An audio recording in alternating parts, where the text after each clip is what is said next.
çocuğun acıkması beklenmelidir. Çocuğun sevmediği şey zorla verilmemelidir. İkincisi abur cubur verilmemelidir çocuğa. Genelde yemek yeme problemlerinin en büyük sebebi, bunu ortaya çıkaran şey abur cubur yeme meselesidir. Çocuklar abur cubur yedi mi iştahları kapanıyor. Ve abur cuburun içerisinde şeker oranı fazla olduğu için ya da işte o çocuğun hoşuna gidecek, ona haz verecek o kimyasal malzemeler içine konduğu için çocuk bunu yemeye tercih ediyor. Belli bir seviyede aşırı acıkmadığı sürece çocuk yemek yemiyor. Neyi bekliyor? O abur cuburu bekliyor. Abur cuburun tadı çünkü ona göre yemekten daha güzel. Eğer aileler bu abur cuburu kesebilirse, çocuğa abur cuburu vermezlerse, o zaman çocuk mutlaka çok yüksek bir seviyede acıktığında o yemeği tercih edecektir. Hani en sevmediği yemek bile olsa açlıktan yiyecektir, mecburiyetten.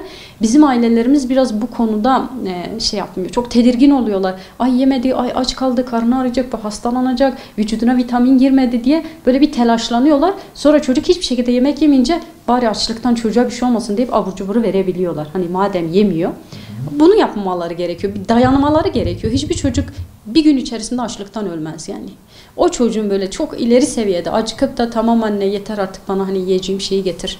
Yeter tamam onu yiyeceğim diyene kadar beklemeliler. Ki çocuk bunu kendisi diyecektir. Ya anne şunu demeyecek. Ben sana o abur cuburu vermeyeceğim. Açlıktan ölsen de vermeyeceğim. Bekleyeceksin yiyeceksin deyip şeklinde tabii ki çocuğu tehdit etmeyecek.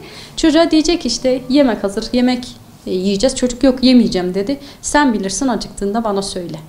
Bu şekilde bekleyecek. Ta ki çocuk ne zaman anne tamam ben çok acıktım. Onu getir artık yiyeyim dediğinde o yemeği getirir çocuğa verir.